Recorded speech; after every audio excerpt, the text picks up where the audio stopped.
It's okay. It's not okay though, it's not. You know, on Roblox. You know, Sam was on Roblox yesterday.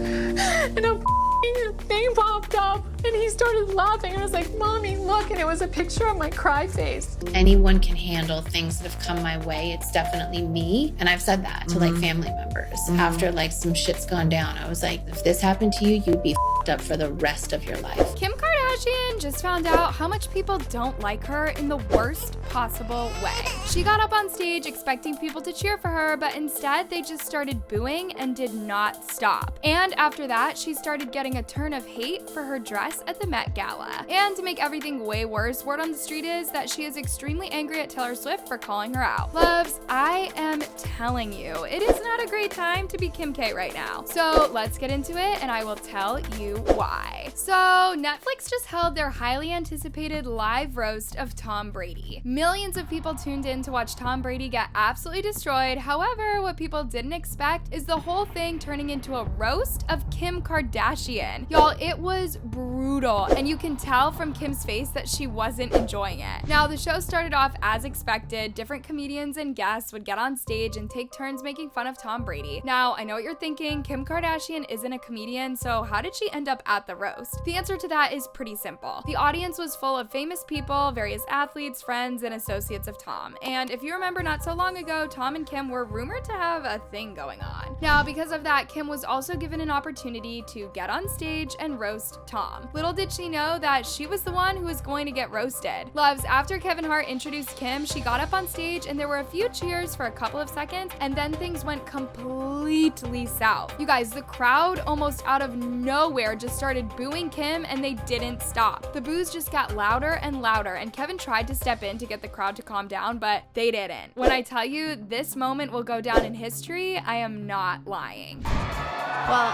thank you. I know a lot of people make fun of your height. All right.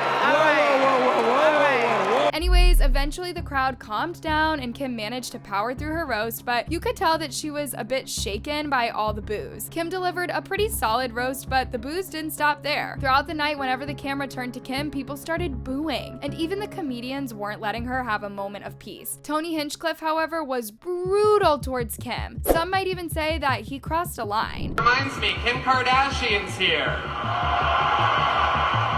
She's had a lot of black men celebrate in her end zone. Kim, word of advice, close your legs. You have more public beef than Kendrick and Drake. Thank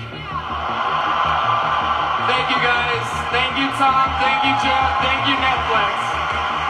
Tony is known for insult comedy, but many people think that he went too far with Kim in the name of cracking jokes. Loves, during Tony's set, whenever the camera panned to Kim, you could tell she was extremely uncomfortable, even though she was managing to force a smile. There was no way that that smile was genuine. It was like she was fighting her body to try to stay calm and not cry at the same time, while also trying to smile because the camera was on her.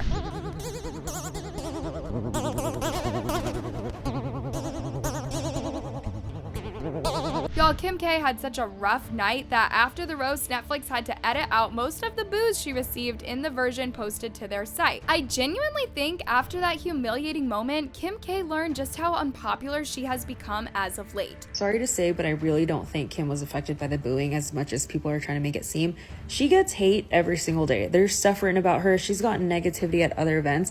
I feel like the booing was just more annoying, if anything, and by the end, people still laughed at her jokes. Other than the Patriots owner, she was by far the richest person there, so I'm sure that makes things a little easier. And for people wondering, like, why was Kim even there? That's a testament to how famous she is and the views that she can bring. This thing had to have a huge budget. They had Kevin Hart, Ben Affleck, Will Ferrell. You think they're gonna spend money on Kim Kardashian if they don't think she's gonna bring anything? She's not cheap. Now, the hate didn't end at the roast. When people started posting videos online, other people jumped on sharing their dislike for Kim. Just take a look at these comments from people after seeing the roast. That's what the media get for forcing Kim Kardashian on people. That family is annoying. Thank you for booing her. Kim K, famous for being famous. She was the biggest joke of the night. It's honestly about time. Why was she even there? Not wanting to hate, but WTF does this woman have to do with roasting an NFL GOAT? Honestly, I'm not too much of a fan of the Kardashians, but that was extremely embarrassing for anyone. But I must admit, she did a pretty good job on the roast, despite all of the boos in the beginning. Thank you so much for being here. I know Kim was terrified to be here tonight. Not because of this, but because her kids are home with their dad.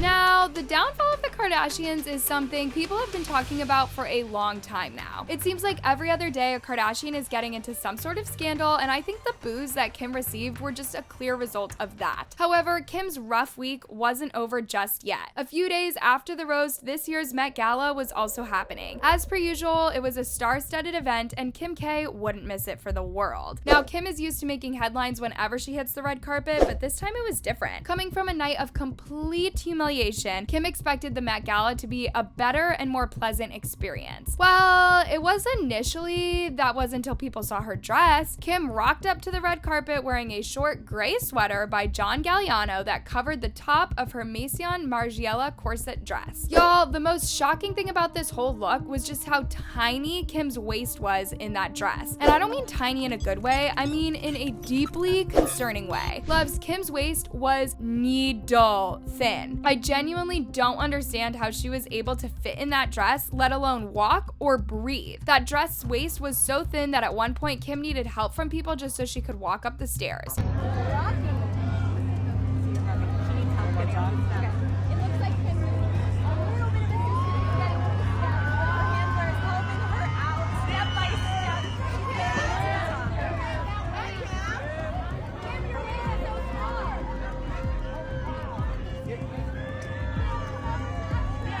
You guys, this isn't even the first time Kim K has managed to squeeze herself into a clearly uncomfortable dress. During the 2022 Met Gala, Kim wore a dress previously worn by Marilyn Monroe in 1962. The dress looked gorgeous, but Kim went to extreme levels for the dress to fit her. During an interview with Vogue, Kim detailed the lengths she put herself through just to fit into that dress. I had this idea to put it on and try it on, and they came with armed guards and gloves. I tried it on and it didn't fit me, and so I looked at them and said, give me like 3 weeks, and I had to lose 16 pounds down today to be able to fit this. It was such a challenge. It was like a role. I was determined to fit it. Loves, Kim later revealed that for 3 weeks straight, she didn't eat any carbs or any sugar. She was determined to sacrifice a lot just to fit into that dress. Kim even detailed other extreme measures she took just to fit into the dress. But if you want to know the funny part about all of this, Kim actually wore the dress for only a couple of minutes. According to Vogue, because of the fragile nature of the dress and its insane value, the whole story surrounding Kim's few minutes with the dress sounds like a movie. First, Kim had to leave her hotel in a dressing gown. Her security had to set up barricades outside the hotel to block paparazzi from seeing Kim. She had to go to the Met Gala and was rushed to a fitting room close to the Met Gala steps that was built specifically for Kim. Then a person with white gloves had to help Kim put on the dress before she walked out to the red carpet. Kim K got a lot of backlash for going to these extreme levels just to wear a dress, but she repeatedly insisted that the beauty standards she is known for are very achievable for most people. Now, it wasn't just Kim K's dress that everyone was talking about at this year's Met Gala. On top of her dress, Kim also wore a sweater that looked extremely out of place. The gray sweater was raggedy and pilled. While many were focused on her dress, others were puzzled by the sweater. Oh, this is like, what did we say? The wildest night of my life in a garden. And I just ran out and grabbed my boyfriend's sweater and threw it on and had to get to work. My hair's all messed up. Now, many people didn't buy Kim's explanation, saying that she had to put it on because of a wardrobe malfunction. Kim insisted that it was all part of her look. She said her inspiration came from another Maison Margiela show that featured corsets and sweaters and showed Galliano's sketch with the gray sweater included. Kim Kardashian definitely had a wardrobe malfunction because there is no reason why she needed to wear that raggedy cardigan over that beautiful dress. It seems like every single time she comes to the Met Gala, there's always a malfunction, and she's always having to do something to cover something up.